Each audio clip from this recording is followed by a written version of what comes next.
It is with just great pleasure that I introduce our next guest. We often talk about that facts don't change behavior, stories do. And it's incredible stories of health, of hope, of healing. And our next speaker truly does embody that.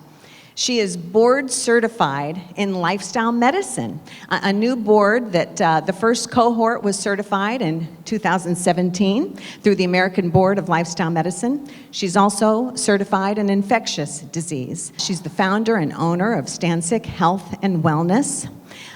She's a prolific speaker, now speaking all across the country and around the world on her personal journey that she will share with you today. She's also the producer of a documentary that is now screening in many places across the country and will be distributed nationwide soon, called Code Blue. And it focuses on this urgent need to embed lifestyle medicine into our medical education system across the country and around the world as well. So please give a warm welcome to Dr. Saray Stancic. Thank you. Thank you for that lovely introduction. Good afternoon. It is a great pleasure to be here, Susan. Thank you so much for that lovely introduction. I'd like to begin this afternoon by simply taking a moment to introduce myself to you personally. My name is Saray Stancic. It's not an easy name. And I have been a physician for 25 years. By training, I am an internist and infectious disease specialist, a field I became deeply interested in as a young medical student. You see, I went to medical school in Newark, New Jersey in the late 80s, early 90s. And regrettably, that period was coincident with the height of the HIV epidemic. And as you might imagine, within that experience, I witnessed unspeakable human suffering and loss, and I wanted to be part of that solution. So when I completed my chief resident year in internal medicine, I went on to a fellowship in infectious diseases. Now, it's important for me to say this. I'm very proud of the work that I did in the field of infectious diseases over nearly 20 years, not only in patient care, but also in research, helping to develop better treatments for those affected. But today, I no longer practice infectious diseases. Today, I practice lifestyle medicine. Now, how many of you have heard of lifestyle medicine? This is a highly educated and evolved crowd, right? So lifestyle medicine is a relatively new discipline whose focus it is to educate and empower patients on the importance of optimal nutrition, a primarily plant-based diet, physical activity, stress management, effective sleep hygiene, the avoidance of tobacco, near reduction or elimination of alcohol, and the importance of social interconnectedness. We know, for example, that depression and isolation fuel chronic disease and premature death. Now, why is all of this so important? It's important because the scientific literature tells us that when we address these parameters, we can indeed prevent nearly 80% of chronic disease. Isn't that amazing? Extraordinarily powerful. But the logical question you may have for me is, how does an infectious disease specialist with the background I just described to you evolve into a passionate advocate and practitioner of lifestyle medicine? Well, in order for me to effectively answer that question, I need to share with you two separate experiences that occurred in my life that have shaped who I am today. One of them is a personal story, and the other a professional one. So I'd like to begin with my personal story. And for that, I'm going to take you back to October 11th, 1995. On this particular day, I was a third-year medical resident, and I was on call at Beth Israel Medical Center. And it was a really busy night. You know, one of those nights where your pager just doesn't stop ringing. I was literally running from the ICU to the emergency room and back to the general ward all night. And it wasn't until sometime in the mid-morning hours where I found the opportunity to make it back to the on-call room. I remember making my way there and feeling so deeply fatigued, something I had never experienced before. The minute my head hit that pillow, lights out. Shortly thereafter, as you might imagine, in the midst of that very busy call, I was paged yet again to address another urgent patient matter. But this time, when I tried to get up out of that sleeping position an extraordinary thing happened. I couldn't feel my legs. I remember reaching down to touch them, and they felt as if they were someone else's. Panic set in, and next thing I knew, I remembered rather, was the emergency room where I underwent an MRI of my brain and spinal cord, and those studies confirmed a diagnosis of multiple sclerosis with multiple lesions in both my brain and spinal cord. And so just like that, everything changed. I was no longer that young, healthy, vibrant physician that had walked through the hospital doors earlier that morning. I was now a chronic illness patient admitted to the hospital. And with that came what I call the era of drug dependency as the parade of pharmaceuticals marched into my life. I was immediately started on IV steroids to treat that acute event, and then multiple medicines to treat my now failing bladder, peripheral neuropathy, spasticity, and pain. I was discharged after 5 days and told to come back in a week because it was then that I would start what my doctors referred to as the DMT, or disease-modifying therapy. They told me this was the key to slowing the progression of this chronic neurologic disabling disorder, and without it, I would likely be in a wheelchair within 20 years. Difficult words to hear when you're 28 years old. Of course, I was going to do whatever my doctors asked of me. So I returned a week later. My doctor sat me down, and he said, "Saray, I want you to know that although this drug is quite effective, it's not going to be easy. This is a medicine that you will have to inject every day." And I said, "For how long?" And he said, "For the rest of your life." He said, "This is a drug that has a significant side effect profile that includes fever, chills, muscle aches and pains, nausea, vomiting, diarrhea, anorexia, insomnia, injection site reactions, depression, and suicidal thoughts, to name a few." But he said, "Don't worry, because I know exactly what to do to reduce the likelihood that you'll ever experience any of those side effects." So my ears perked up. He said, 30 minutes before you inject the drug, you're going to pre-medicate with Tylenol or ibuprofen. And secondly, and most importantly, you're going to inject the drug right before you go to bed. This way, you'll sleep through all the side effects. Ladies and gentlemen, I can tell you that not once did I sleep through the side effects. I would inject the drug at 10 o'clock, and at 2 o'clock in the morning, I would awaken with violent shaking chills, fever, etc., etc. After doing this for a couple of weeks, I didn't think I could do it much longer. I picked up the phone to let him know I was calling it quits. But of course, before I could get a word in edgewise, he advised me that was not a prudent decision, and he implored me to reconsider it. Reminded me of the wheelchair in case I had forgotten.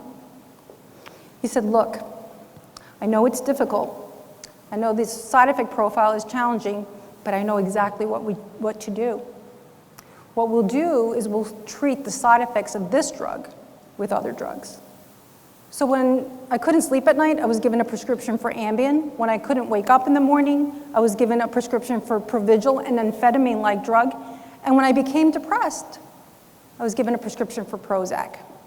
By the time I was in my early 30s, I had snowballed into this chronic illness patient dependent on nearly a dozen drugs to get through a typical day.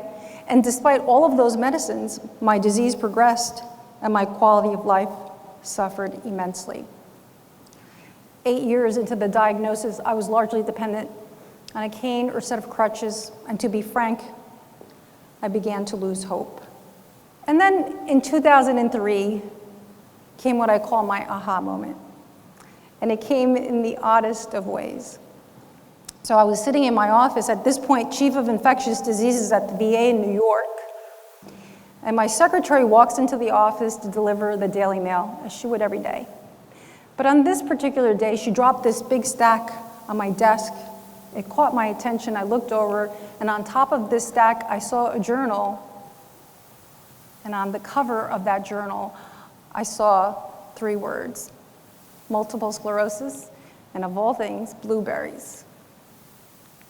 And I thought to myself, what in the world could blueberries have to do with multiple sclerosis? So I dropped everything, I picked up the journal, and I turned to the article, and of course what I found was a poorly constructed unscientific study that essentially took a small group of MS patients, fed them a diet rich in blueberries, and the authors had the audacity to conclude that those patients that ate the blueberry-rich diet felt better. Not a very objective clinical endpoint. Here I was, a physician, a scientist. I couldn't believe that anyone had conducted such a study, and then someone actually published it. I had lunch with a colleague of mine that afternoon. I told him about it. He laughed, and so did I. But there was something about this silly little blueberry study that I couldn't get out of my head. And it wasn't that I thought eating blueberries was going to solve my problem. A much more important question surfaced from that line of thinking. For the first time in my adult life as a practicing physician, I considered the following question. Could there be a connection between diet and disease? Now, if anyone could answer that question, you would think I'd be able to. I mean, I was a physician, right? 4 years in medical school, another 4 as an internal medicine resident, another 2 years as an infectious disease fellow. That was a decade of my life dedicated to higher education in the field of medicine. And I couldn't think of one example in which one of my professors, mentors, or educators ever connected those 2 dots. But I remained curious, likely because I was desperate. I decided to look into this question myself. So I turned to the scientific literature looking for answers. So I went to PubMed, the search engine, and I typed in words like multiple sclerosis and diet, chronic disease and diet. And what I got back, of course, was nothing short of remarkable. And this was one of the first studies that I came across, published in 1952, so 67 years ago, in the New England Journal of Medicine by Dr. Roy Swank. And in this publication, Dr. Swank writes about the incidence of multiple sclerosis in Norway, which, by the way, has one of the highest rates of MS globally. And he specifically looks at the geographic locations and notes that the highest rates are happening in the inner farming dairy community, where he notes they're consuming large amounts of saturated fat, butter fat, animal fat. And he compares this to those Norwegians that are living on the coast that are consuming primarily fish and vegetation. And back in 1952, Dr. Swank hypothesized that somehow saturated fat was playing a role in the pathogenesis and evolution of multiple sclerosis. Now, Swank didn't just leave it at hypothesis. He actually started treating patients in the 1950s, where he practiced medicine in Portland, Oregon. And in fact, followed 140 plus patients on a low-fat plant-based diet over 20 years and reported his findings in the Archives of Neurology in 1970. But he didn't stop there. He followed this cohort an additional 14 years and ultimately reported his findings in the journal The Lancet in 1990. So what did Dr. Swank conclude after following 140 plus patients over 34 years on a low-fat plant-based diet? Those who adhered to the diet showed significantly less disability and lower mortality rates. Of those that survived, 95% remained physically active. Wow. I kept replaying those words in my mind. 95% remained physically active. That really resonated with me. I mean, the wheelchair that my doctor kept bringing up scared me. 95% remained physically active. And it wasn't just Swank. When I conducted my search back in 2003, there were several studies that corroborated and aligned with Dr. Swank's theory. And I was curious immediately, how was it that I had never learned this previously? How was it that my doctor, who was an MS specialist, one of the best in the country, hadn't asked me about my diet? How was that? Did he not know about this? So I decided he clearly doesn't know, so I have to educate him. So I made copies of all of these articles that I had come across, and off I went to meet with him. And yes, he looks just like this. He sat across the room from me. I reviewed all the articles that I had uncovered. I highlighted all the sections that I thought were relevant, and he was very kind and patient and heard everything I had to say. When I was done, he got up, walked over, put his hand on my shoulder, which I always say is a bad thing. And he said, "Listen to me, Saray. I know you're an intelligent woman, you're an extraordinary physician. Do you really think, step out of this for a moment, objectively, do you really think that changing your diet is going to, in any meaningful way, change the course of this chronic neurologic autoimmune disabling disorder?" It's not.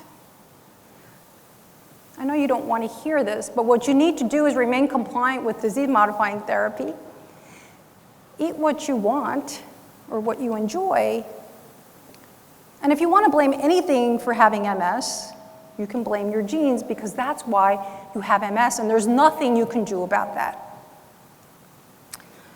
So you might imagine I left that visit feeling quite deflated. Whatever hope I had conjured up had been swiftly washed away. But not for long, because I started to think more and more about my doctor's parting words, "It's your genes." And it brought me back to an experience I had as an undergraduate at Rutgers University when I took a genetics course. And I remember the professor on one afternoon excitedly lecturing on monozygotic twins. And monozygotic twins are really very interesting from a geneticist's perspective because you have two separate individuals have the same genetic material. And we can learn a lot from that example.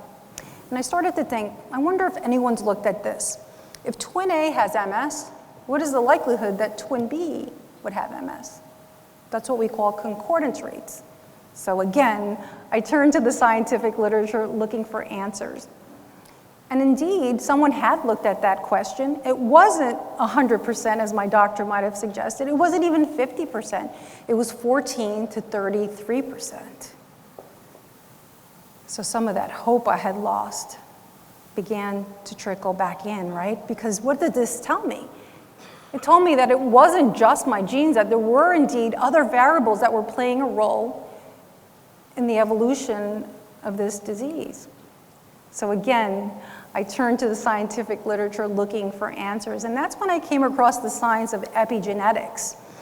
First described in the 1950s, but really sort of flourished in the 1980s. And epigenetics essentially tells us that gene expression is dependent on outside variables, right?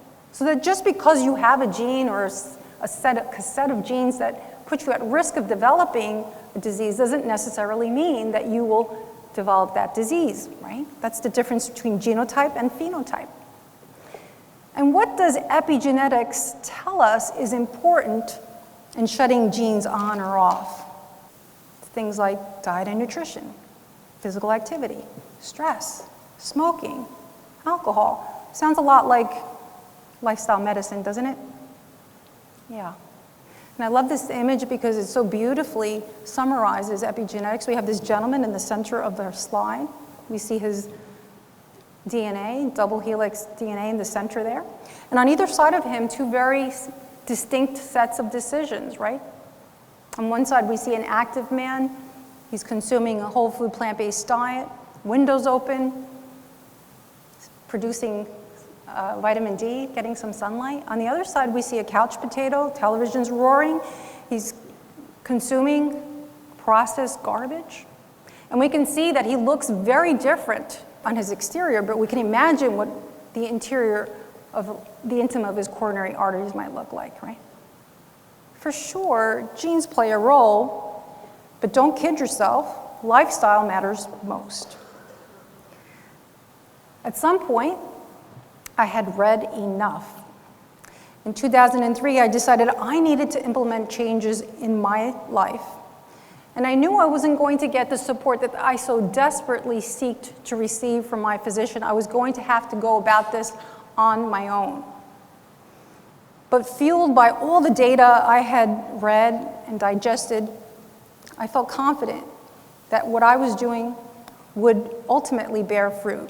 So the first thing that I did was I changed my diet. And now, what diet did I choose? Did I choose an Atkins diet? Did I choose a keto diet? Did I choose what was trending at the time? No, I adopted a whole foods plant-based diet because The overwhelming body of scientific literature pointed to a diet rich in fruits, vegetables, whole grains, legumes, nuts, and seeds as being the optimal diet for human health. Not the MS diet, not the diabetes diet, not the heart disease diet, but the ideal diet for all of us. I began to exercise. Back in the 1990s, when you were diagnosed with MS, it was falsely believed that exercise exacerbated the disease, so I did nothing for 8 years. I was highly deconditioned. So my husband bought me a stationary bike and would have to assist me to get onto it. And I could do a minute or two, and then exhausted and in pain, it would take me 10 to 15 minutes to recover. But the next day, I got back on, and the day after that, and the day after that. And little by little, I began to build endurance, strength, and stamina. Stress. I made it clear to my team at the VA that I was going to leave at 5 o'clock every day, unless there was a patient emergency. I was going to delegate projects. I wasn't going to take on that extra research. For the first time in my life, I was putting myself first. And you know what happened? It didn't happen in a week, and it didn't happen in a month, but I started to feel better. At first, it was something as subtle as I could stay up past Jeopardy. Or I got to work one day and I felt confident enough to leave the cane in the car.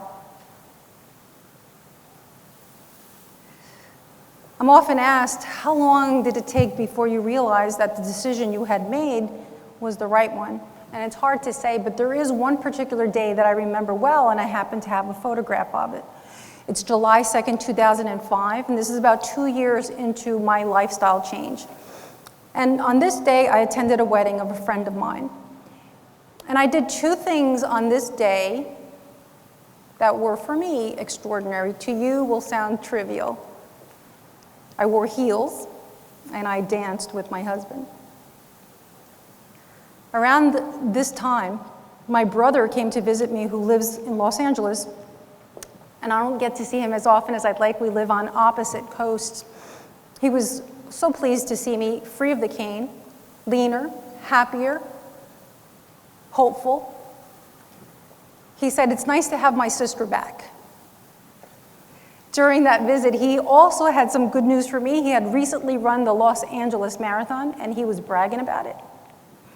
He was excited about sharing photographs at the finish line. And then towards the end of the conversation, he looked at me and he said, "I know this is going to sound crazy to you, but I think you should run a marathon." And I shot him a look like I wanted to kill him. I said, "I can't run a marathon. I have multiple sclerosis. How dare you even suggest it?" And I always say to my brother, it's the greatest gift he ever gave me, right? Because the minute I said those words out loud, I realized that I was living my life as this woman with MS. And with that label came so many limitations, so many things I could do and things I couldn't. And I realized then I needed to let go of that. So my brother planted the seed, went back to Los Angeles, and without telling anybody, I went out a couple of times and I tried to do a little bit of jogging. Didn't go so well. My balance was off. I fell, scraped my knees, but I would heal up and try again. There's this little nature preserve right down the street from my home. It's called the Celery Farm. There's a small body of water in the center of it and a little path that goes around the edge. If you make it the entire way around, it's about 1.1 miles. It's not very big. But I remember the first time I made it the entire way around without falling or stopping, I felt amazing, invincible. I called my husband and I said, "You know, honey, I'm gonna run that marathon someday. I don't know when or how, but I'm gonna do it." And I'm happy to share with you that I did achieve that goal on May 2nd, 2010. I crossed the finish line at the New Jersey Marathon.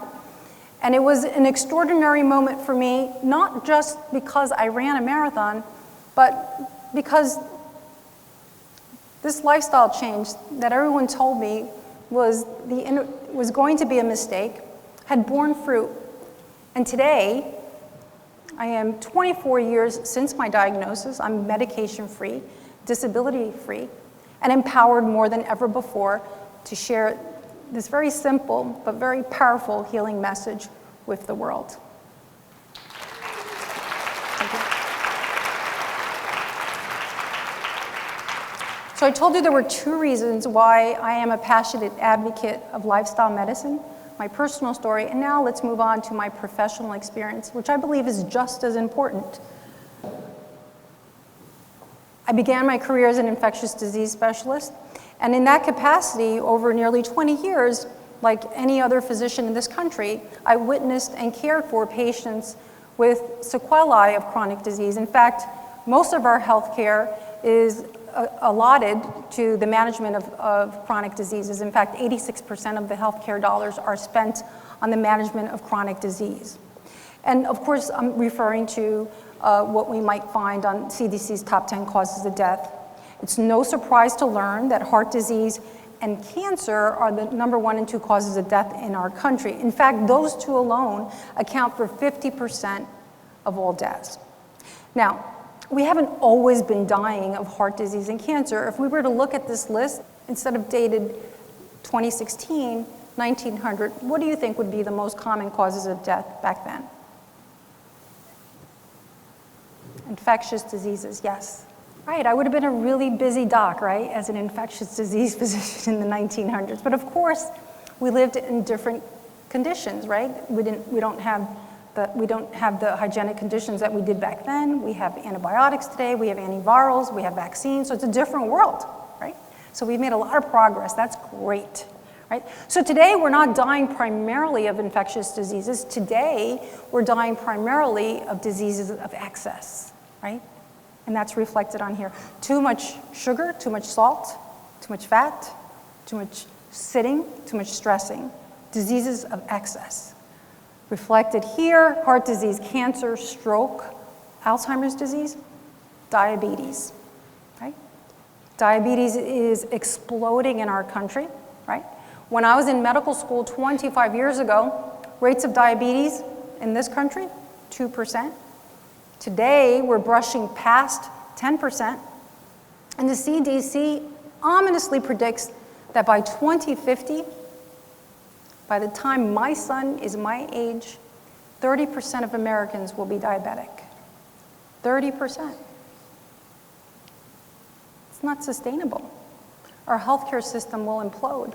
Something we're doing in clinical medicine isn't working. Developing yet another drug to treat diabetes is not the solution to the problem.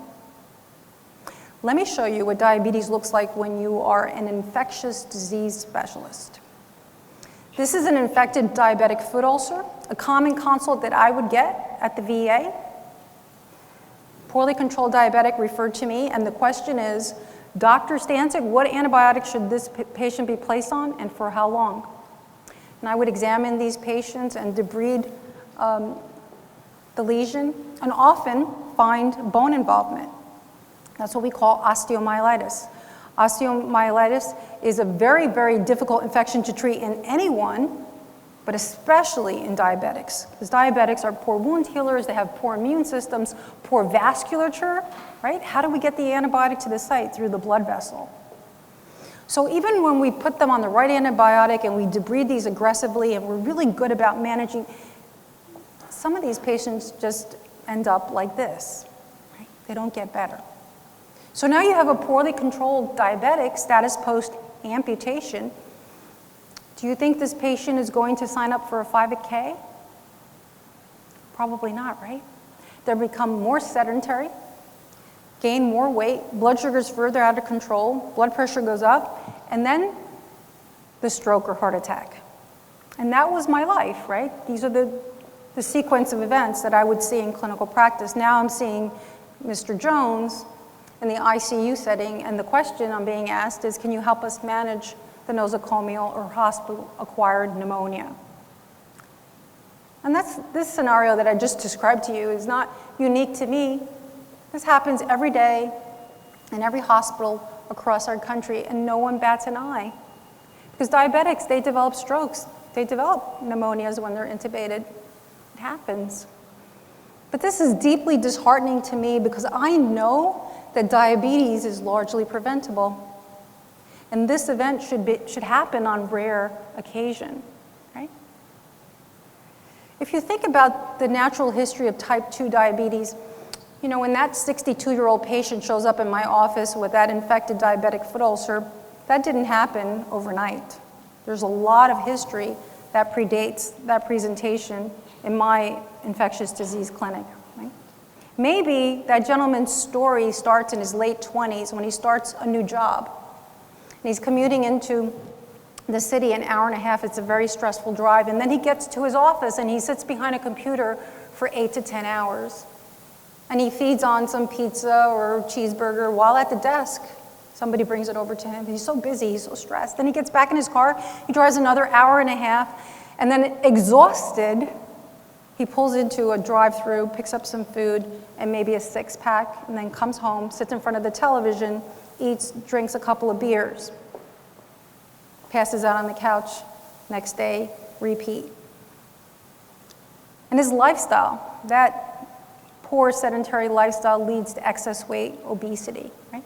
And obesity leads to insulin resistance. And insulin resistance, unchecked, patients fall into the pre-diabetic state. Hemoglobin A1C between 5.7 and 6.4. That's what I call the warning period. At this point, diabetes, the diagnosis of diabetes has not yet been made, but the patient is in that window. And in large part, patients are asymptomatic. They feel fine. They might complain. They really don't have any complaints. It's not until you actually develop diabetes, and that's when they start to complain of polyuria, polydipsia, and now they come to the healthcare setting. And we see blood sugars of 300, hemoglobin A1C of 7.58, and we make the diagnosis of diabetes. And now all hands on deck, the endocrinologist, the internist, the family practice physician, and what do? We write a prescription for medicine. And we usually start with metformin, that's our first line agent, and that's not enough, we add a second target, maybe a third. And when oral regimens are no longer effective, we switch over to insulin, right? But all of this up and down and up and down and up and down, we start to see damage to end organs. We start to see sequelae. So patients start to complain about some of these complications, like they might report to you, you know, doc, I'm feeling this like numbness and tingling in my hands and feet. That's glove and stocking distribution, diabetic neuropathy. Or, you know, doc, when I climb up a flight of stairs, I'm starting to feel a little winded, or I feel a little heaviness in my chest. Atherosclerosis, right? Or we might dip some urine and notice a little bit of protein spilling. Early kidney damage. And then a few more years go by, and then we have that disabling catastrophic event, the heart attack, the stroke, blindness, amputation, renal failure, and then death. And that's the very sad story of type 2 diabetes. And I started to think about where I met this gentleman in his timeline, in his lifespan. Where was I? I was primarily here. Along with my friend, the neurologist, and my friend, the cardiologist, we were sort of concentrated there, and we were trying to put out this raging fire with what felt like a glass of water. I felt very, very ineffective. And I started to think, what if I could somehow travel in a time machine and meet this very same gentleman here during that warning period, during that pre-diabetic period? Could I introduce some intervention that could prevent all of this complications, all of this pain and suffering from happening? Or better yet, could I travel further back and meet him here and prevent the obesity from happening? Is there any evidence that we could prevent all of these complications, or is it that if you have diabetes in your genes that there's nothing we can do? That we're destined to develop diabetes if it's written in our genes? What does the scientific literature tell us? This is the Diabetes Prevention Program, an important randomized clinical trial published in 2002 in the New England Journal of Medicine. And here investigators looked at 3,200 pre-diabetics, so those patients in that warning period, not yet diabetic, hemoglobin A1C between 5.7 and 6.4, and patients were randomized to one of three arms. Metformin, which is the first-line agent that we utilize in newly diagnosed diabetics, lifestyle intervention, diet and exercise, and placebo. And patients were followed over 2 years. And here what we want to learn is the primary endpoint is, could we prevent diabetes, the diagnosis of diabetes? So how did metformin do compared to placebo? 31% reduction. So 31% of the time it prevented the development of diabetes. That's pretty good, right? We were able to prevent that catastrophic course that I just described 31% of the time. That's pretty good. But metformin is a drug. It has a side effect profile. It has a cost. What about lifestyle intervention compared to placebo? How did it do? 58% reduction in the development of diabetes. Nearly twice as effective as metformin, yet today in clinical practice in the United States, more often than not, we just write for metformin. And yet we have a randomized clinical trial published in the New England Journal of Medicine, the gold standard, that clearly tells us that lifestyle is twice as effective. What about other diseases that were on that top 10 list of causes of death? This is the Potsdam study, an important study conducted. This article published in Archives of Internal Medicine in 2009. An interesting prospective observational study. They looked at 23,000 Germans and wanting to learn the following. What happens in those that live these 4 healthy lifestyle behaviors? Eating a healthy diet defined as one rich in fruits, vegetables, whole grains with limited animal sources. Not smoking, obviously smoking the worst thing you could do. Exercise 3.5 hours a week. It didn't take much. Just walk 30 minutes every day. And maintaining a healthy weight. This is not asking a lot.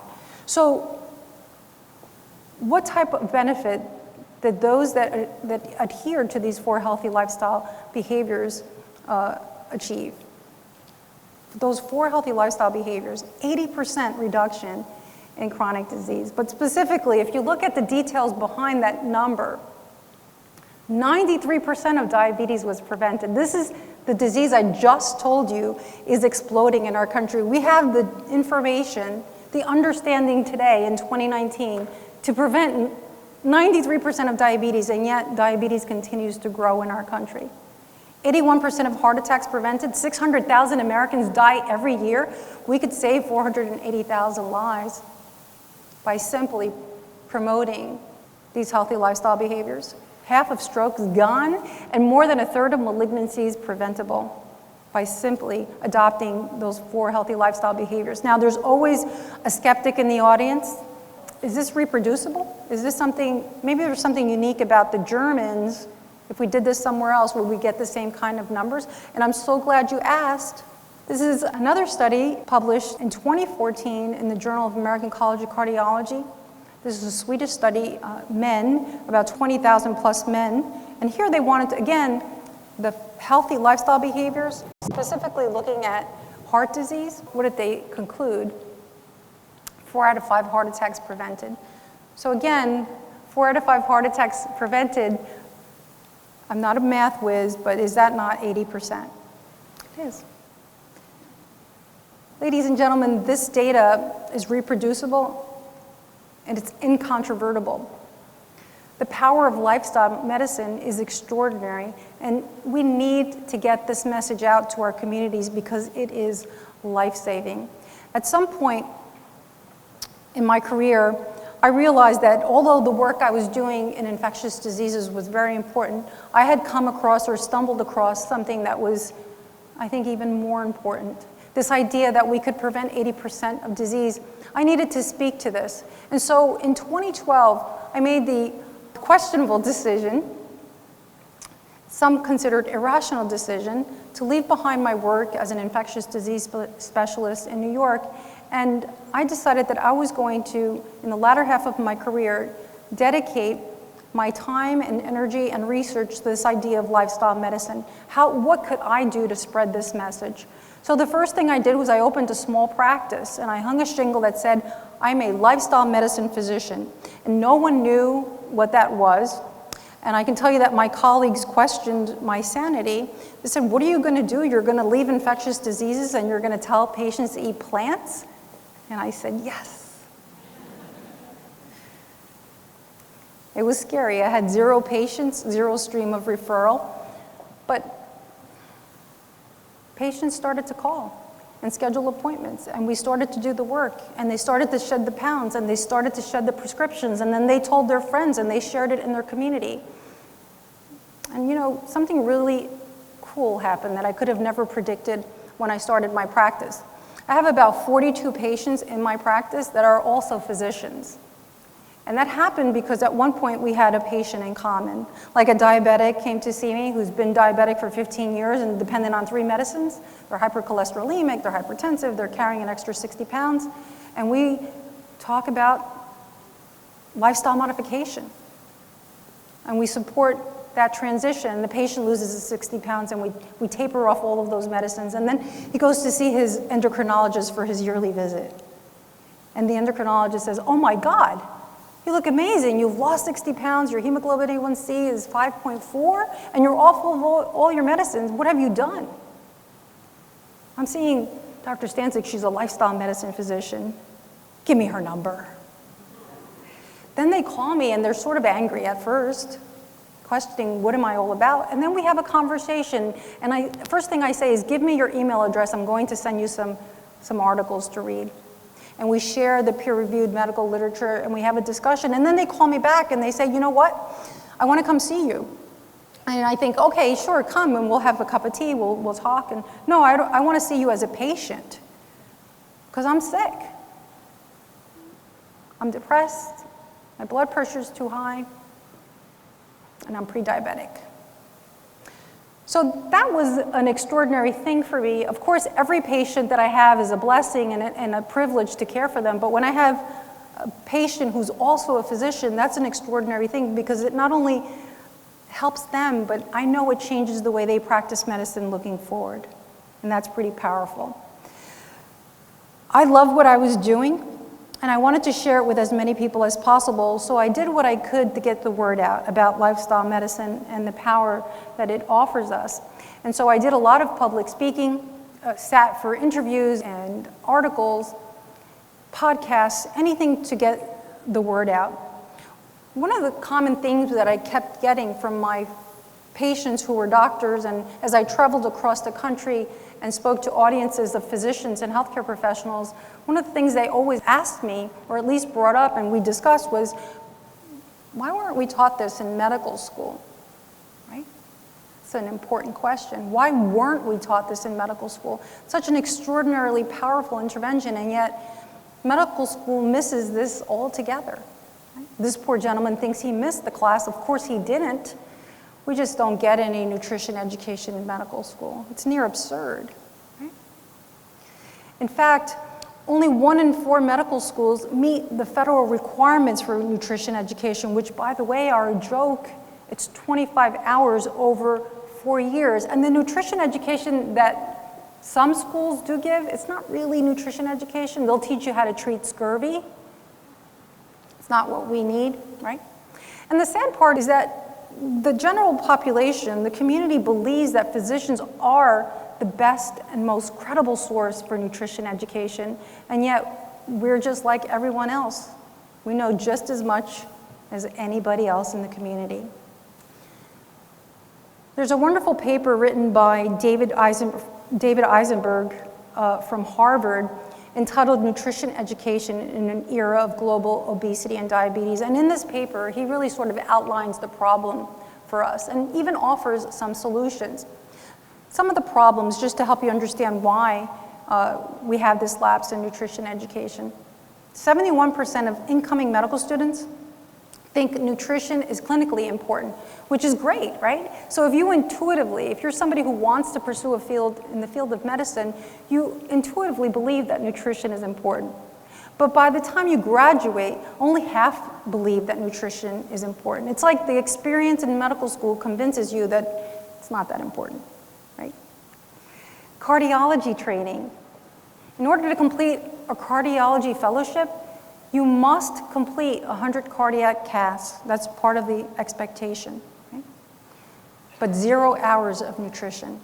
In fact, the AC Graduate Medical Education book that summarizes all the expectations that you need to complete to become a cardiologist. It runs 42 pages, and the words diet and lifestyle do not appear once in that compilation of expectations, which is extraordinary to me, because cardiology is the field in which we have the most evidence. Medical boards do not test on nutrition or lifestyle, and this is critically important because the medical school is going to teach what's on the boards because it reflects on their medical school. They want their medical students to do well. Medical boards are not testing on this topic. I can tell you that I just recently took my boards. Every 10 years we have to get recertified in our specialty. I just took my internal medicine boards for the 3rd time this past October. Not one question on nutrition or lifestyle, and I was looking. 94% of physicians feel that nutrition counseling should be part of primary care visits, but only 14% feel qualified to offer it. So we're flatlining here. We're really missing a golden opportunity to train healthcare professionals that are equipped to deliver this all-important, life-saving message. Let me ask any clinicians in the room, if you saw this tracing at bedside, what would you do? You're right, you would call code blue, right? This is a shameless plug for my film. And so that's what Code Blue is about, and it's a project that I've been working on over 4 years, is really about shining light on the absurd fact that the medical education system as it stands today completely misses this all-important point. And of course, in making a documentary, we want to catalyze change. We want to introduce this idea so that we can get those that create medical curricula to change what they're doing, because we need doctors and nurses and pharmacists and everybody that is involved in the healthcare professional experience to be well-versed in the topic of lifestyle medicine, understand the power that lies on our plate. It's not just me who thinks the medical education system is off. This is coming from the American Medical Association. As medicine and healthcare delivery in our nation continue to evolve in new and exciting ways, the U.S. medical education system, which is based largely on an education model more than a century old, has not kept pace, right? And what is it exactly? What am I talking about? What is the antiquated medical education model? Currently, what we train physicians on is this idea of pathogenesis. So when you go to medical school, you learn the mechanism by which disease is caused. So I always say, we train disease detectives. We're very good at that, right? We collect clues, right? History, physical, we ask questions, we examine you. We do blood tests and imaging studies, all in an effort to create a differential diagnosis. And then ultimately, we make a diagnosis. And once we have that diagnosis, we then implement a therapeutic intervention that typically includes a pharmaceutical or a surgical intervention, or sometimes both. And of course, that is so important. That is an important lesson that, of course, we all need to learn in medical school. But the problem with medical school is that we miss the mirror image of that. We don't understand or learn anything about salutogenesis, which is the mirror image of pathogenesis. Salutogenesis is the process through which health and well-being are produced. We've never been told, here's Mr. Jones, Dr. Stancic, keep him healthy. We don't know how to do that, right? And that's what we need to change. We need to introduce into the curricula of medical schools modules that focus on nutrition, exercise, sleep, mindfulness, self-care. It's another important topic here. Physicians don't know how to take care of themselves. Do you know that physicians have the highest rates of suicide of any profession? It's terrible. I mean, we are the representatives of health in our community, and we do not know how to care for ourselves. My hope is that our film and organizations like the American College of Lifestyle Medicine and LMed, all of these important, the Plantrition Project, are bringing this to the forefront, the importance of nutrition as a medical intervention, a powerful medical intervention. And when we change the perspective of the way the physician thinks, we will create an extraordinary new healthcare system, a true healthcare system, not the sick care system that we have today. A new generation of physicians empowered to address the current healthcare climate. And I want to leave you with the Hippocratic Oath. We're in May, June, we have graduations happening, so a lot of young men and women graduating across the country, standing up after 4 years of medical school and citing the Hippocratic Oath. I remember doing this in 1993 when I graduated from medical school and having my parents, my family there. It was a very special moment for me, and this is a sacred oath that means a lot to those of us who have the privilege of caring for patients. There are 340 words included in the modern version of the Hippocratic Oath, but I submit to you that none more important than these 13. I will prevent disease whenever I can, for prevention is preferable to cure. Thank you very much. Thank you so much, Saray Stancic. What an inspirational story, and so appreciate you. Thank you so much. Yes, thank you, thank you. And Saray is an active member in the American College of Lifestyle Medicine and such a champion for the field as we work to transform health and healthcare. And what a way to close out today, the medical education track.